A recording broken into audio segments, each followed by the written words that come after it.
you could argue that we're not a better side than we were 2 years ago. The substitutes he made, I couldn't understand them. Hello, everyone, and welcome to the NUFC360 podcast. With me this week is Jack and Ryan. Ryan, I owe you an apology, calling you a negative Nancy last podcast. And clearly, we all should have listened to you after we lost 1-0 to Brighton. What was your overall thoughts on, apart from you being right, what was your overall thoughts of the match? I'm going to start by saying I'm going to end the podcast and say we're going to beat Chelsea 5-0 because I seem to have a knack of telling everyone when we're not going to win. I've had a few days to have to think about it. I think it was really, again, I think we're all going to agree, disappointing result.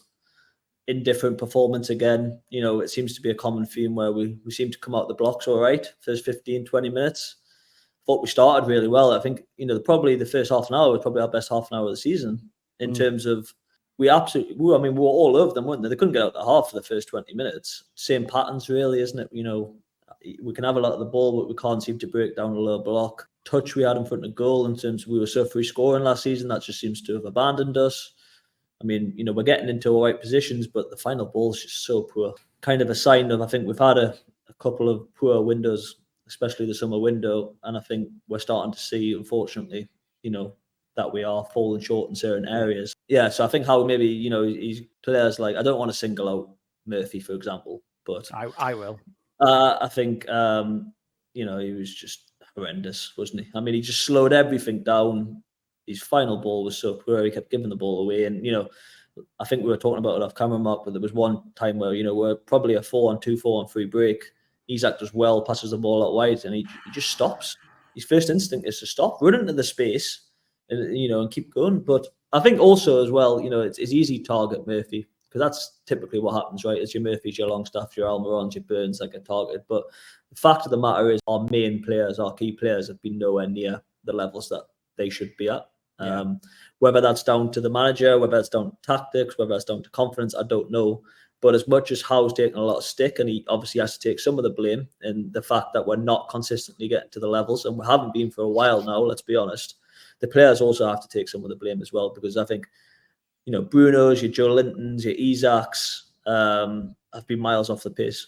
Gordon hasn't been at it. And when you've got four players as big as that and important as that for us, not at the races, it's going to have an effect on the rest of the team, isn't it? I mean, these have always been the guys that have pulled us through, you know, these type of games with that moment of quality that not every team in the Premier League has. But if you don't have that moment of quality, then all of a sudden, you know, teams like Brighton can come up to St James's Park and turn you over. But yeah, I'm having a Stephen moment, so I'll stop. Thank you, Stephen. For me, Jack, I was watching that, and I think Ryan mentioned it there. I feel that we've been in my summary. I thought the first half of the season we were playing crap and winning, and I feel, I don't know if you're going to agree. Are we playing better? Because I feel like we are. What's your take on what's changed? Why are we even playing better? What's your opinion on that? Yeah, that was my take on Saturday. I mean, I saw Howe getting absolutely slammed, and I was a bit like, is it Howe's fault that we cut through Brighton's defence perfectly? Isak's in on goal and he decides to not go around the goalkeeper and score. Is that on Eddie Howe? Is that on Eddie Howe? Surely what Eddie Howe's done there is he's created that triangle of movement that actually ended up with Isak being in on goal. So I don't know. I felt like the Howe criticism was a bit weird for that 1-0 defeat against Brighton, because like he had not missed these chances himself. Like Gordon as well. That one in the second half. What on earth was that shot? What was it? I don't know what it was. Like he usually hits it across the keeper there, but he sort of like toe poked it straight at the goalkeeper. It just was a weird effort at goal. Yep. So I think for that, I was a bit like, you know what? The Brighton manager himself said his team didn't deserve to win. Fabian Hürzeler said that. He said he didn't think that Brighton should have won that game. He praised his side for the way they defended, but he didn't think like they were in the game maybe necessarily as he would have wanted them to be. And of course, we spoke last week about how Brighton liked to dominate the ball, and it was actually Newcastle who dominated the ball. Fair enough, you can say maybe didn't create, certainly when we were 1-0 down, maybe there wasn't too many chances, but I think overall we created more than enough in the game to win the match. I think if I look at where we are on the table, 9th, it's probably exactly where we are based on the performances this season. Like if we just say, take those games that we won where we're playing badly, and then you put them into the games now where we've took only 1 point, 2 points from the last 3. I'd say this season's actually balanced out exactly how it is, to be honest. We're starting to see, I saw it against Everton as well. I saw it a bit against Brighton as well. There is some patterns of play starting to come back. It's just unfortunate for some reason, the players who were so good at finishing last season. If we were going to pick anyone for those chances to fall to, it would have been Isak and Gordon, wouldn't it? And 100%. They both missed. I don't know what else. I don't know what there is to do about that. Like, obviously the results need to improve. Yes, they do, but the performances are getting better. I was disappointed, of course I am, because we were on a brilliant unbeaten run at home. But overall, I do think, again, there was some positives from it. And let's just hope we can turn it around. Maybe because we're going to start playing some better teams now, that actually might get the best out of us. I feel like, for me, I think the whole Eddie Howe out and always got to turn around is quite ridiculous. People forget where we were 2 years ago and the football we were playing 2 years ago. What I will say is, no, I'm an idiot, obviously knows nothing about football, but when players are playing badly and you hear, oh, there's a Newcastle sub coming, I can normally go, yeah, it's going to be Murphy or it's going to be Joe Linton. The substitutes he made, I couldn't understand them. And again, he's on a different level and always will be with football. But as a spectator, I'm sat there going, why is Tonali ripping it up weekly for Italy, full 90 minutes in both games, then coming to us and only lasting 60? And arguably our best midfielder, he made that Isak chance with that beautiful first-time touch to Bruno. It set him away. That's the difference between your Murphys and your short, long staffs that need to take that extra touch and think that extra minute. He saw the pass, sent him on his way. He was making good runs. He was winning the ball well. I thought he was one of our best players in the match. 60 minutes gone. Couldn't understand that. Took Bruno off. Took Hall off. Took, I think, Gordon off as well. And at the end of the match, I was saying to my dad, we've got no one that can pass the ball. We've got no one who's going to pick the pass that's going to set anyone up. We've taken off everyone that can hit the ball further than 5 yards. And I just couldn't quite understand that. Is Joe Linton and Willett going to do that? Go on, Ryan, sorry. I was going to say, I mean, you could also argue that the performances of the players he took off were pretty poor as well. So, I mean, I understand. I think the Tonali thing, I agree with you. I mean, the rest of the substitutions were kind of done towards the end of the game. You could argue Longstaff's more likely to score than Bruno. But then you've got to make a chance. But I think going back to Jack's point, I think about Eddie Howe, I do agree. I think Howe needs more time. He's earned that time. He deserves that time.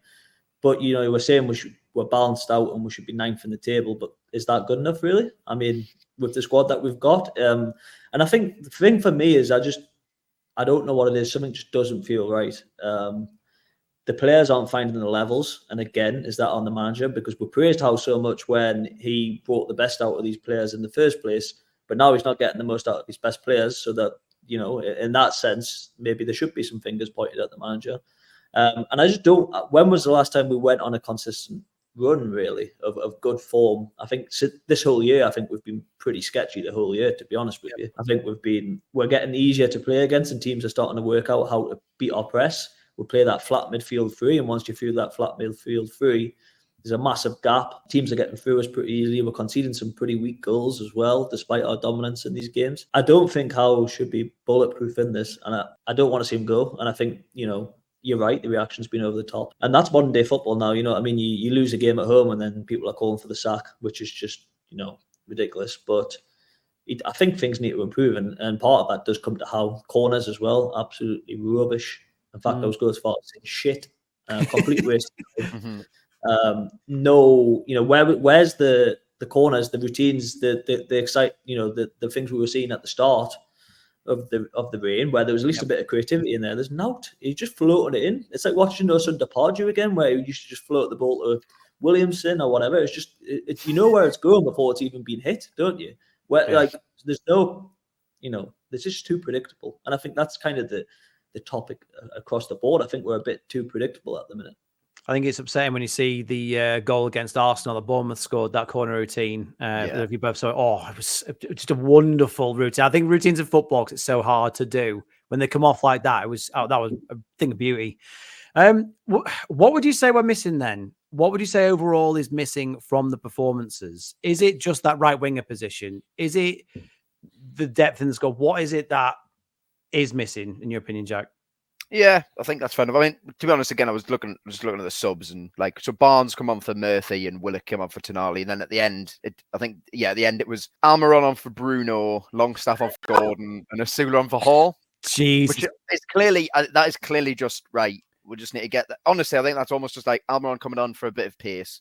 Longstaff because he can shoot better than Bruno, and then Asula because he's just another striker. So I think that was just a case of a bit of desperation. I wouldn't judge the subs too much. Maybe I do. Obviously, the Barnes for Murphy one, fair enough. Tonali, I didn't get. I don't know why he came off. That's fair enough. And hopefully, we're going to start seeing him playing 90 minutes now from now on. I wonder if it's just been a case of him just trying to get him back into Premier League football.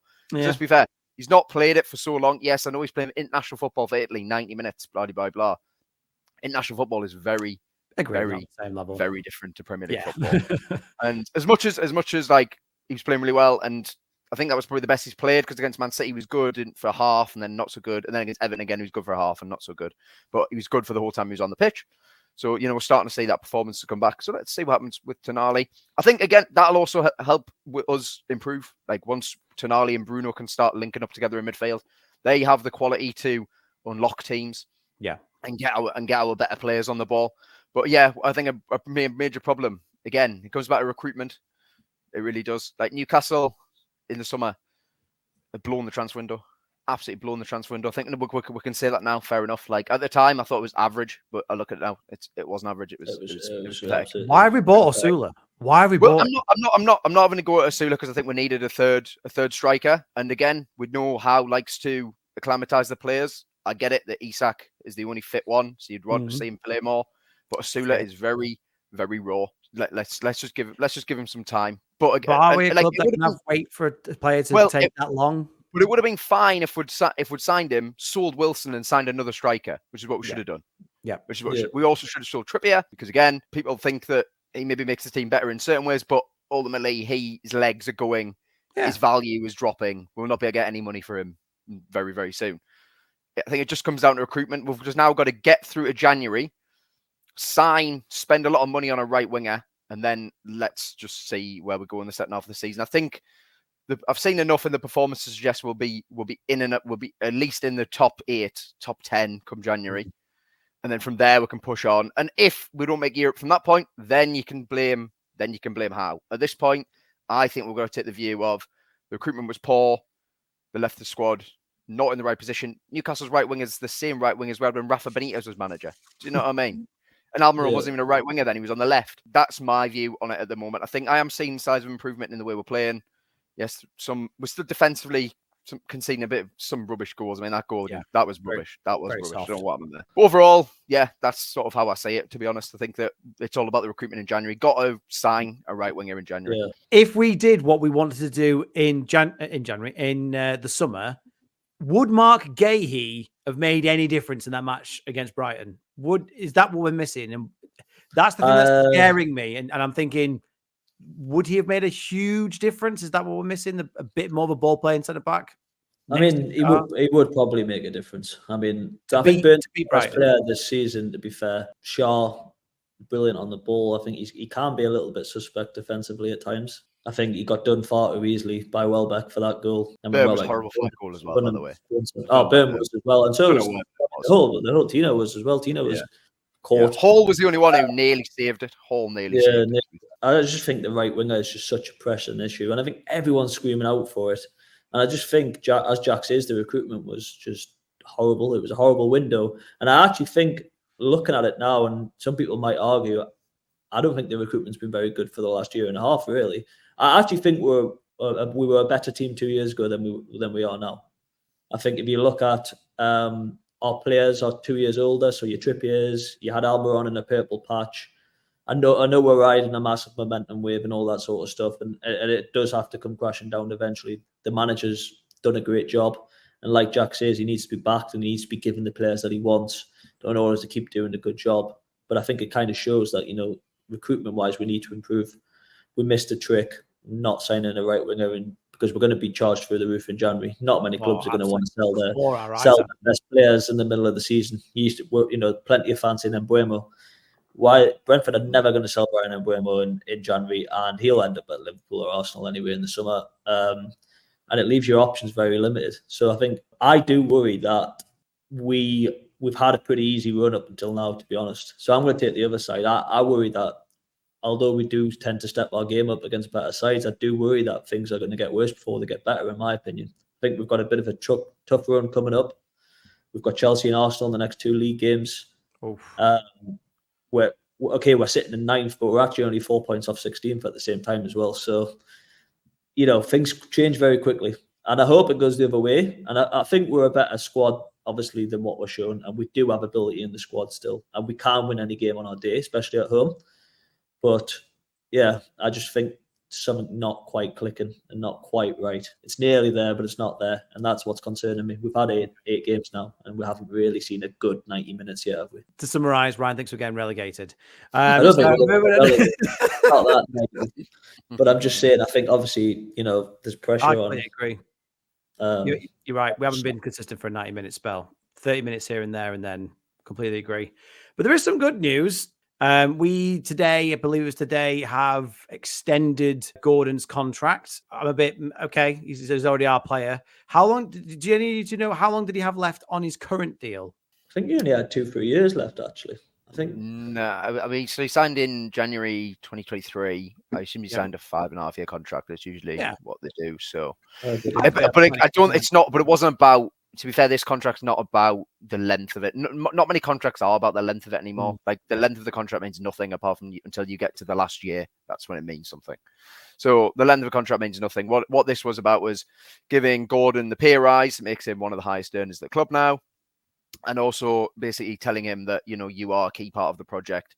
We don't want you to go anywhere. You're committing your best years to here, which is a good sign from him and from Newcastle. We've always obviously convinced him enough from what he's seen or what's been said to him behind the scenes as well, that everything's going in the right direction. Gordon obviously believes that this is the place he can play for England and he can win a trophy and he can get it because he's a very, very ambitious player. If you've seen the interviews with him, for example, on the overlap with Gary Neville, he is a very, very ambitious player. He knows exactly what he wants in his career. He knows he wants to win things. He wants to achieve the most he can. It should hopefully get rid of anything about Liverpool as well, because obviously we know that he did come relatively close to joining Liverpool in the summer because of the PSR thing. I mean, obviously in the end we lost Anderson and Minter, which I mean it's kind of working out badly as well. But anyway, we didn't lose Gordon, so he stayed. I think this is a good sign for us in the sense of like he clearly believes that Eddie Howe, Newcastle United is the place where he can. It was the manager that he can improve, and it's the club where he can grow. And that's how I see it. No, that sums up perfectly. It's nice to keep our quality players, although score that frigging goal. He should have about 6 goals this season, but it is what it is. What are you I think he's had a tough couple of months. I think, in terms of going away with England, he had such a good season. Let's be honest, he was probably the best left winger in the league. He should have been playing. And he didn't get the game time. There was games, screaming out for someone like Gordon in terms of his pace, his directness. And then as a result, he didn't quite look that sharp, did he? Considering he had less proven pre-season than everyone else and he's not playing games. We're seeing positive signs, I think, from him. I thought the first 30 minutes on Saturday's energy, his press, was much more like the Gordon you were used to seeing. Yeah. I think it's like Jack says, it's positive news. It's good news. We're keeping, because let's be honest, he was unbelievable last season, and we want to keep players like Gordon there. He makes a massive difference to our team, and that's what we need. Really, it's a statement of intent. He's obviously been told by the club, like Jack says, that things are, we are going to keep investing. We're going to keep improving. So I don't think there's anything really negative to say, apart from probably Craig Hope releasing news that he's got a release clause in his contract in about 2 days, and everyone will be panicking like they did with Bruno. But I'm only joking. But no, good news. To be fair, it's fair enough. But I don't think he has a release clause, and that's one of the key things. Apparently, his agents did ask for a release clause, but in the end, they negotiated it, so it doesn't have one. Isn't that happening with Isak? Isak's in contract talks. I don't know exactly. I heard he was happening with them, but look, at the moment, would you give Isak a new contract? I feel like he's not exactly earning it. So. Well, I think as a rule of thumb for our squad, I'm not too heartbroken if we lose any player, because we'll get significant money for it, which is kind of what we need. And these are only like the first wave of big money signings that we've ever done. So I'd trust the club to replace them fairly easily. Or fairly, Problem is replacing a striker, isn't it? Striker's a nightmare to replace. I think I'd argue Isak's our most valuable player. On paper he will be. Yeah, we should just. I mean, I honestly thought he'd get 30 goals this season, like in all comps. Me too. I thought 30 goals this season. I mean, he still could, but it's looking unlikely, isn't it? He's got one. It is. And it was about 1 yard out as well. It wasn't like, last season he scored. How many nice finishes did he score? Where he created it himself. But that's just not happening. No. Well, to more positive. No, it's not positive at all. We'll go into Stamford Bridge on Sunday, boys. We'll talk about the lineup first. Would you change much about the starting 11, Ryan, or would you keep much of it the same? It's probably easy to say, well, who would you change? Who would you swap out from who started against Brighton? I mean, it's hard to say. I think, like I say, there was part of the performance that was good, and I don't think the guys on the bench, I mean, players like Willock are not coming on and making an impact and really screaming out to that they should be coming into the side. I'd definitely drop Murphy. He's had plenty of chances this season and he's been miles off the pace in pretty much every single game. Whether that means Almiron coming in, it probably does. He might need his work rate. He might even bring Longstaff into the team again for that type of thing. I know. I mean, we don't necessarily agree with it. It depends on how his mentality is. He going there, he might feel his best chance to win the game is with legs and work rate in midfield. So you might see Longstaff come in maybe. But apart from that, I can't see many changes. I think he'll probably keep a fairly similar team. Maybe Kelly in for Hull, but I think it'll be a fairly similar team. I don't think there's much or many people knocking or screaming at the door again at the side. I think that's a problem right now. Yeah, I think if you'd taken Hall off, that would be harsh because I think he's been one of our best players in the last couple of games, and I've been one of his biggest critics. But his range of passing really impressed me, short and long. I thought it was quality against Brighton. Jack, what change would you make, or do you think are going to happen? So, first of all, Chelsea have lost just one of their 29 Premier League home games against Newcastle. And do you know what game it was? It was that one where you see the best goal you've ever seen in your life. Yep. So it doesn't bode well. Yeah. It's like on Stamford Bridge. It's a proper lovely old school, horrible crowd on top of your stadium. Proper old school. I think it's my favourite away ground, actually. I like it. I don't care about this game. I care about the cup game. If I do, I care about the cup game against Chelsea. I'd make loads of changes. I would. I generally would. The cup game is more important. If Newcastle end the season with a trophy, does it matter where we finish? In my opinion, it would. Not particularly. No, I'd agree. As long as we don't get relegated, obviously. So I would actually make loads of changes. I'd bring Kelly in. I'd get Willock starting. Start Murphy because I don't want Murphy starting the other game. Start a Sula. Get a Sula up front. Give me a crack. That's just. I think the thing is though, you can go there and get a point though, Jack. That's the thing, right? I mean, Forest have went and done it. There is a few teams that have gone there and got results at Chelsea. I'm not saying draw the game. I'm just saying rest the players for the cup game when we can actually beat them at home. And that's just my view on it. I really think we can beat them at home at St James's Park and get through to the next round of the Carabao Cup. Much more likely we're going to get 3 points at Stamford Bridge, even if we played our full strength team. So I'm going for it from that point of view. What means more to me as a fan, a trophy, than some random game against Chelsea in a 38-game season where we'll play them again next season. We'll play them again next season. Pragmatic, Alex Murphy starts, Dubravka in net. No, I wouldn't go that far. I wouldn't go Alex Murphy. No, happy days. Yeah. I mean, again, I don't know why we signed Osula. I don't understand. What would you do, Mark? You've got two. Hey, I'm leaning towards what you said, right? I think I can see a few subs like maybe bring in. Is Trips going to be fit? No, I like Tino on the right end. Prefer him anyway. I thought the problem against Brighton was Tino is just a better version of Murphy, and we had two of them on the same side. The only change I would make, I'd play the same team, but I'd put Almiron on and keep it as that. And I think that's what Howe will do. Maybe start Longstaff. Probably not start Tonali because I don't know why he doesn't want to play Tonali, but I think that's what we'll do. Score predictions. Jack, give us a positive score prediction for the away game. 3-1 Chelsea. Right. Honestly, I've been impressed with Chelsea. I think they're very gettable. They're very gettable defensively because they've got Robert Sanchez in goal. Incredibly, they've spent all that money and he's their goalkeeper. But anyway, fair enough. And then defensively, some of the other players are a bit suspect, to be fair. I mean, Cucurella is back. He's been all right, but still, I don't rate him that highly. Colwell's good. I like Colwell. The other centre-backs always a bit, obviously, it's Fofana, who has had 2 ACLs in his career, so I just think he's pretty gettable as well. And then I think going forward, they've got so many options, and Madueke is playing really well, which is annoying because there was a chance Newcastle were going to sign him in the summer because they had loads of wingers. Then he got that chance, and he's not looked back. So fair play to him. They've got Sancho, they've got Palmer, they've got João Felix, they've got Neto. It goes on and on. They've got Nkunku. So we'll concede at least 3, to be honest. So yeah, 3-1. Chelsea. Jesus, a bit double figures for you, Ryan. 10-0 Newcastle. I mean, yeah, I think again, I kind of agree with Jack. I think Chelsea have looked good. I thought they actually played pretty well at Liverpool, to be fair. They did. I thought, the first half they were pretty, probably unlucky to be behind. Really, it wasn't the greatest game in the world, but they're definitely going to places and looking more competitive, and they look more competitive on the whole as a team, a bit more balanced. And they've obviously got a few players in there. Starting to see the best of Caicedo. Cole Palmer's that superstar player that all these good teams have, right? Jackson even looks like he's coming into a bit of form, and he is quite a dangerous player. Although his finishing lets him down, he does make a lot of space and he can make a lot of chances.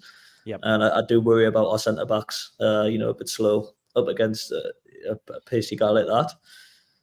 I don't want to be negative. I think obviously I'm copping a bit of heat here, so I'm going to say it's going to be a 1-1 draw. I think Newcastle will get an early goal, and I think Chelsea will win. But realistically, if I would probably go 3-1 as well. But I'll go 1-1, just to be positive. Just be positive. So you would say 3-1, but you just just pretend I didn't say 3-1. Then yeah. To balance out the relegation, we're getting a 1-1 draw at Stamford Bridge. Lovely. Yeah. On the podcast it'll be 1-1, and the bookies slip in my pocket. I don't think we're scoring. I just don't. I can't see a score. I think it's going to be 2-0 Chelsea. Can't even score against Robert Sanchez. I don't think usual negative. Couldn't score against the Verbruggen. He's been a bit suspect all season. He pulled off a few good saves. Is what it is. Yeah. Robert Sanchez is a nah.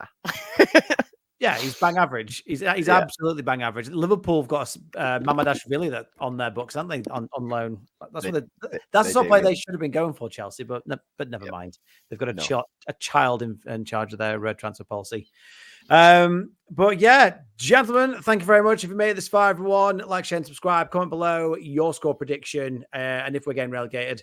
And yeah, thank you for joining. Hopefully next time we're talking about how amazing we were, and looking forward to the Carabao Cup game. But yeah, have a good rest of the week, boys.